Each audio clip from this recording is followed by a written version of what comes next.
The wide receiver U conversation used to be alive and well in Stillwater, Oklahoma. Now, I'm not saying we were the unquestioned wide receiver U. I know that places like Ohio State and Bama also have a claim, but that's died down the last couple of years. Is this the season that we get it back, or is it the recruits coming in that can help us bridge that gap? You are Locked On Oklahoma State, your daily podcast on the Oklahoma State Cowboys, part of the Locked On Podcast Network, your team every day.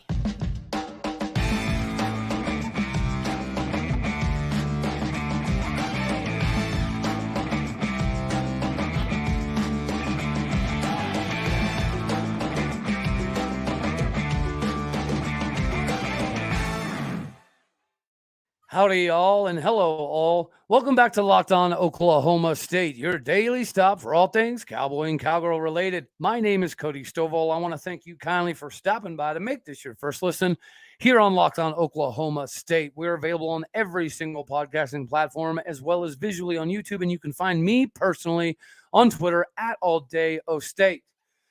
All right, so we know that Oklahoma State has a very long lineage of All-American wide receivers that were able to carve out a niche in the NFL. And at this current moment, there are several Oklahoma State University wide receivers on NFL rosters. Some of them practice squad, some of them get some, special teams mop-up duty, but nonetheless, they're still in the league, they're still producing, they're still getting paychecks, and they're still Oklahoma State Cowboys. But they're not at the upper echelon. So last year, you saw a mixed bag when it came to the wide receiver room, right? You saw some good, you saw some bad, you saw some confusion, you saw some kids looking confused. And whether it be the offensive play calling or mismanagement of route concepts or just mismanagement of injuries and players in general, there's a lot of things that could potentially be tied into why we didn't capitalize at wide receiver last year. And the year previous, right, we had Tay Martin, and he's still rocking and rolling with the San Francisco 49ers, trying to make a spot to where he can break into the depth chart. But who do we have now? Well, we've already covered the post-spring wide receiver, so I'll make sure to tag that show up in the box. But we didn't go through the recruiting side of the wide receiver position. So today, I want to break down a little bit of both. Like, how long are some of these guys going to be in Stillwater, Oklahoma? And how does that make a direct correlation to the recruits that we potentially could see coming into Stillwater? So I think that the first thing that we could probably take a look at is who we currently have on the roster at this very moment. Again, I'm not going to dive too far into the production of the wide receivers because we saw a lot of production this spring. I think there's going to be a lot of candidates to be the go-to guy. I do think that there is potential opportunity for somebody to break the 1,000-yard mark. But again, with us how talented as we are getting the ball thrown around, it might happen some. But this offense is not like the Oklahoma State offense you fancied yourself growing up. Because the last 10, 12 years, it's been an offensive attack. And it's been a pretty high-flying offensive attack. Like, we knew we could score in a matter of seconds for a long portion of our time as Oklahoma State fans, especially in the last 10 to 12 years. Before that, we were a little bit more old school, right? Slug it out, less miles, punch you in the mouth, go to work, go to war. Well, we're clearly going back to that this season, right? So it's not like our wide receivers are going to be getting an overabundance of targets. It's just not going to be that way. So this year, it's going to be more contingent upon our wide receivers' abilities to get the ball, make a man miss, and get into the open field. And who better to do that than Arland Bruce IV, the transfer from Iowa. It is kind of funny how we've heard some comps from him in regards to being similar to John Paul Richardson. And as I've stated before, I never saw that. I saw him more of a, Josh Cooper, David Glidden type of role. And what we're seeing right now, that's exactly it, right? He's going to be an absolute terror at the slot receiver position because his feet are so quick. He does have pretty good hands, but his ability to make a man miss and find open field is realistically a luxury we haven't seen a whole lot of. Like BP, Brennan Presly, is supposed to be that guy. But because of the way that defenses play him, they purposely try to limit his ability to run after the catch. If they want to let him catch the ball, sure, fine. They might give up a catch or two. But defensively, they're going to do everything in their power to slow him down because everybody knows he's the guy who can make some people miss and take it to the house. Well, now with Arland Bruce in the fold, it's not just going to be on Brennan Presly. So defensively, you're not going to be able to key the same because now you have a multitude of people to shut down. Talyn Shettron, the talent is ridiculous, but he's rotating right now. Does that mean that maybe it's going to take him some time? I don't necessarily think so. I think that is kind of indicative of the players that we have coming in. They are better than anticipated. They're dang sure better than everybody thought. Everybody thought Oklahoma State was in this terrible position moving forward, which, again, it's great from a betting perspective. I like to make money. I would assume that a large portion of you guys do as well, which is why if you haven't already got hooked up with FanDuel, you're missing out. You need to snag this opportunity to get your hands on this no-sweat first bet. And with the playoff action being in the fold and FanDuel being America's #1 sportsbook betting partner, you need to make sure that you go to FanDuel.com/lockedon today to get yourself signed up. Again, for this no-sweat first bet, up to $1,000 back in bonus bets. If your first bet does not win, do it before you're missing out. Again, go to FanDuel.com/lockedon to get yourself hooked up. FanDuel, America's #1 sportsbook betting partner. So when you go through the wide receiver position, I think it's fair to jump to Jaden Bray. Jaden Bray seems to be that guy, right? The Des Bryant, Justin Blackmon type of role. Not that Talyn Shettron can't get there as well, right? There's a lot of similarities, especially in the size and the frame. They're both 6'2", 200. And if you've seen recent pictures out there, they don't look like wide receivers. They legitimately look like defensive dudes, which means body by glass is evidently done its job. Then you got to go to somebody like a Blaine Green. Blaine Green was the most heralded of the two brothers coming in. Due to injuries, Bryson Green got to kind of take over some of the limelight. And then you already know that Bryson Green has decided to transfer to Wisconsin. A lot of people maybe thought that Blaine Green was going to potentially go that route as well, just like a lot of people thought that Brennan Presly was going to leave since his brother Braylon Presly left. But neither of them did. They both stayed. And we expect a lot out of Blaine this year. You know, he's a sure-handed receiver. He's a big body dude. He's going to be very difficult to bring down. So if we can get him in the right play calls that suit him the best, it's going to be very difficult for defenses to stop him. And, you know, he's only he's a redshirt sophomore, so he's got a few years left, as does Jaden Bray, as does Talyn Shettron. And Arland Bruce actually even has a couple years too. So it's not like we're going to be devoid of talent by any stretch of the imagination. But Rashad Owens is very interesting because he's earned his stripes. He's caught some big touchdowns. But the problem with Rashad Owens has always been drops, right? He can take the top off. He can wow you. He's put on a considerable amount of weight whenever he flexed into that cowboy back / tight end type of role last season for us. It was because we needed him to. It's not that he fits there. It's that we needed him to fit there because size-wise, we weren't rocking with a lot of tight ends. Now, we could get into why we don't have very many tight ends or we didn't have very many tight ends. You guys already know my spiel on that. So we'll just jump on and continue with Riley McQuarters. It's his last year here. And everybody knows that R.W. McQuarters is my GOAT that I visibly got to watch in Stillwater, Oklahoma. So seeing Rylan get some play, especially even on special teams, it's pretty daggone cool. It's ironic how he looks almost identical to his dad. So I like to see him get a little bit more PT, which is going to mean that our offense needs to take care of business. I know that the idea is to control the clock, rush for 4.5, 4.6 yards a carry, which I think we're easily going to do. But in order to get some of these guys in to get more PT, we're going to have some games where we have big leads. That's how it is. Now, is our offense designed to do that? Probably not, but it doesn't mean that it can't still happen. Another one I'm very, very, very high on is Leon Johnson III. the transfer from George Fox University. 6'5", almost 210 pounds. He's very, very, very fast, especially for that size. I've already given the comp to a Marcel Aitman. Go back, check out some Marcel Aitman highlights, and you'll see exactly what I think we're getting out of Leon Johnson III. And I expect him to have similar production at some point in time in the season. And then you go on, obviously, we've talked a little bit about Brennan Presly.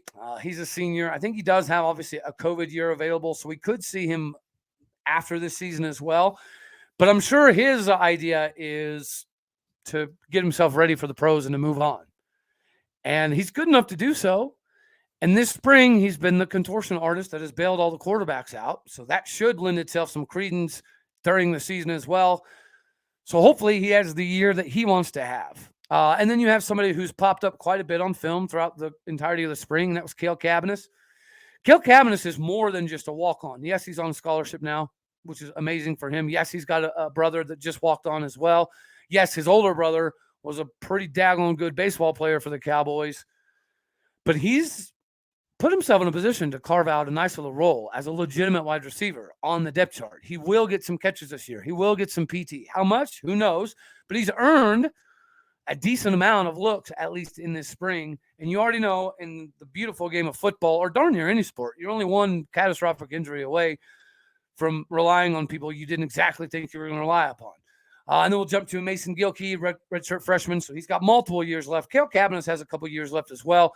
Mason, we've got him for a considerable amount of time. 6'3", 175-pound wide receiver out of Pawhuska, Oklahoma. Rocked the orange and black. And now he gets to rock the orange and black again. It's a perfect marriage. My cousin's husband is the head coach at Pawhuska High School. So shout out to them. What they have cooking in Pawhuska for being a small school is actually pretty daggone impressive.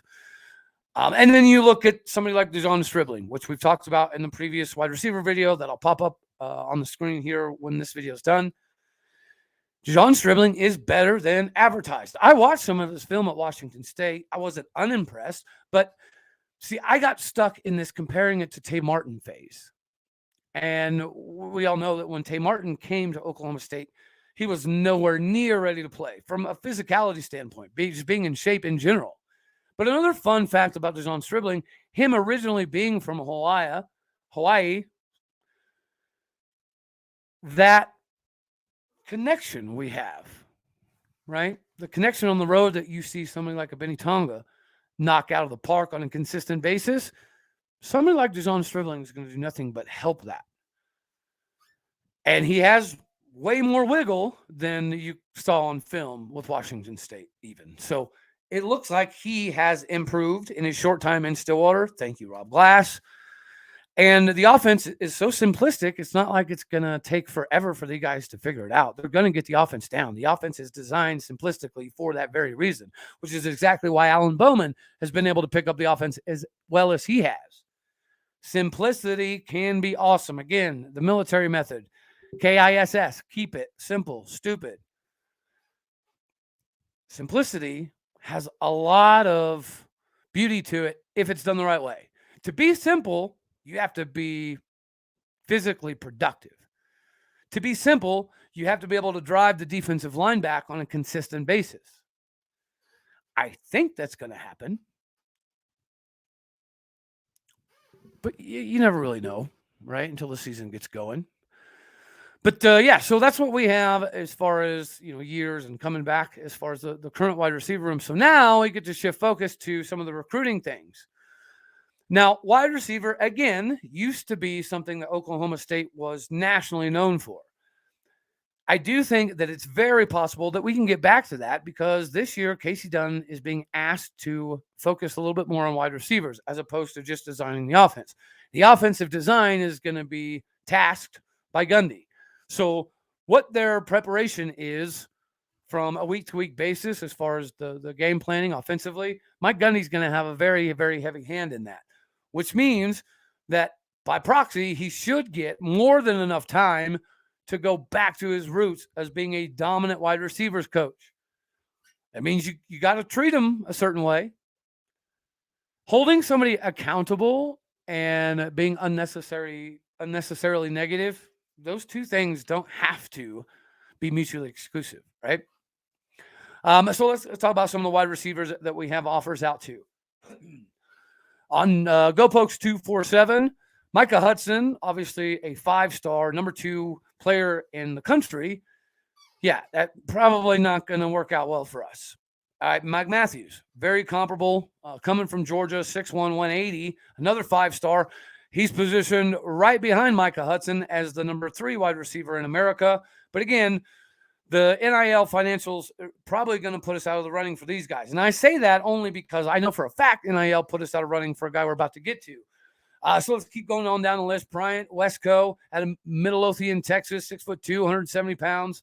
Very, very speedy, very, very quick, nimble feet. But again, I don't know that he fits precisely what we're trying to accomplish. Draylon Miller, same thing, right? You think being in Texas typically gets us in the door, and it does. But again, we have a very, very, very good NIL, right? Pokes with a Purpose is doing absolutely phenomenal. We have a few other little NIL deals that are also making some major moves, which is precisely why Coach Casey Dunn went hardcore after Gatlin Blair. Gatlin Blair is a 6'2", 180-pound wide receiver out of Burley, Idaho, a 4-star and ranked number 15 wide receiver in America. We know for a fact that the NIL stuff got out of hand for him.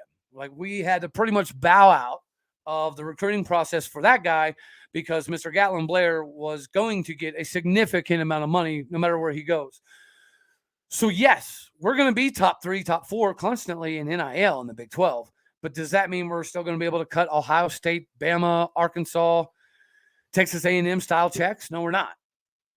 Right? Not for the foreseeable future. I do think eventually when the Big 12 continues to raise its profile and continues to further separate itself from the ACC and the Pac-12, and it continues to get closer to the Big 10 than closer to the Pac-12, I do think that some of that will play a factor. But again, if you put dudes in the NFL and people can go back to this is what Casey Dunn does, this is who Casey Dunn is, it should help us get these big-time wide receivers again.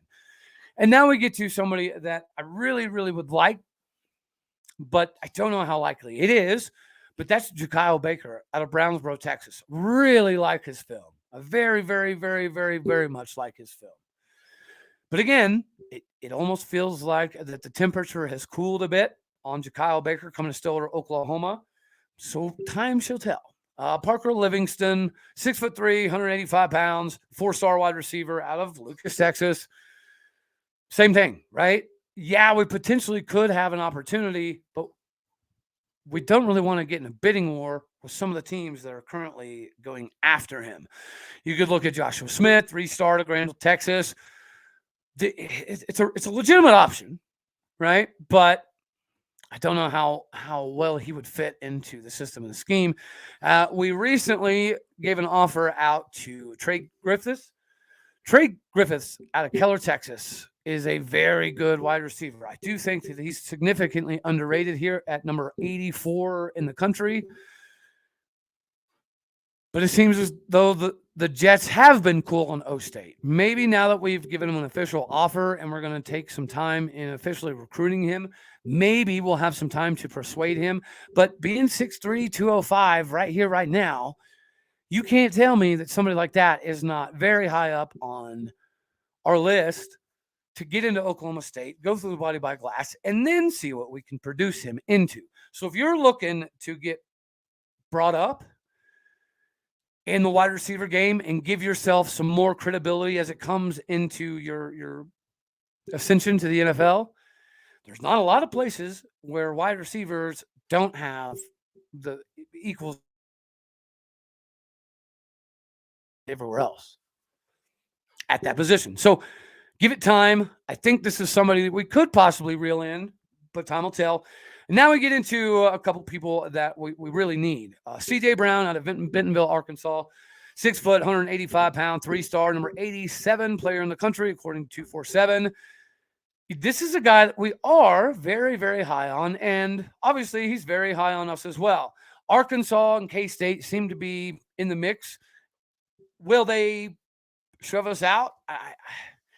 I do not see how Arkansas can sales pitch a wide receiver on them being better off going there. It makes no sense to me. But Arkansas has deeper pockets than we do, so only time will tell. Kansas State, I got to give hats off there. I don't blame him for wanting to go to Kansas State. They have a lot of really cool stuff cooking at the moment. Their coaches all across the board seem to be doing a pretty daggone good job. K-State's in a really good spot in multiple sports. So I think this makes perfectly logical sense. But again, this is wide receiver, and we know we've got Casey Dunn personally in on this one, which is why I do think that we have a legit shot here. And if we can land him, that puts a little bit of our minds at ease when it comes to our interior wide receiver positions. Another one of those, and this is drum roll, okay? The guy that I've seen a lot of film on that I realistically didn't know how much of an opportunity we were going to have is Logan Saldate. Wide receiver, 5'11", 185 pounds. The dude is good. And the reason that I wanted to bring this full circle is because a lot of people wanted to throw Arland Bruce into the John Paul Richardson camp. I never saw it. But this guy, I do see in the John Paul Richardson camp. Logan Saldate is very reminiscent of John Paul Richardson. He's got deceptive speed. He runs kind of upright. He has more wiggle in him than it looks like he should have. His out routes are a little loopy, right? He could clean some of that up, but he's very good at working the seams. He's very good at manipulating the linebackers and the safeties. He's very good at getting the guys hips to shift whenever they're in press coverage. Obviously, get him back on his heels. He takes away the inside, the outside when it comes to defensive, playing cornerback. The athleticism is off the charts. And he really wants to wear orange and black. And if you're going to wear orange and black, please, dear baby, 8-pound, 11-ounce Jesus, just swinging away in his major. Don't let him go to Oregon flipping State. That is the wrong orange and black, the wrong OSU. And what are you going to accomplish there? It's in the Pac-12, so yeah, you'll probably win more games. But beating up on the Pac-12 is very insignificant. I'm not going to use the world's tallest midget because I've already thrown that out there. Okay, so I'm not going to do that. And Cal, this is why I feel very, very confident about this one. There is no metric in the world where you can say Oregon State is a better option. There is no metric in the entire world that says Cal is a better option. Nor Arizona, nor Fresno State, nor UNLV, nor Washington State, nor Michigan State, UCLA, none of those. I mean, if you go to Washington State, you're just going to end up transferring to Oklahoma State anyways, because all the good wide receivers at Washington State find their way to Stillwater, Oklahoma. So just cut that out of the equation, buddy. Come to Stillwater, wear the right orange and black, and you won't have regrets. That's what I got. And I really want Logan Saldate because I was a big fan of JPR. John Paul Richardson did a lot for us. He was really unique in the slot spot because of his frame and his size and his catch radius. He was really hard to contain. He's going to do very well for TCU. We know that. Logan Saldate is the guy that can make us, I don't want to say forget JPR, but at least remember what JPR brought to the table. Because we got a lot of really good receivers right now, but it's not quite the same, is it? I don't know. We'll see. Anywho, thank y'all for sticking by to the end. And if you did stick by to the end, you get to hear this wonderful announcement. We have Doug Gottlieb joining the show, and that'll be this evening. I'll be able to send that out to everybody. So stay tuned tonight, probably around 8:30 Central Standard Time. We'll be getting Doug Gottlieb's opinion on a multitude of things. So make sure you tune back in for that one. That's all we got for this one. As always, I love you all. God bless. Go Pokes. I'll see you on the next one. All righty, y'all. Thank you for tuning in to make Locked On Oklahoma State your first listen. Later.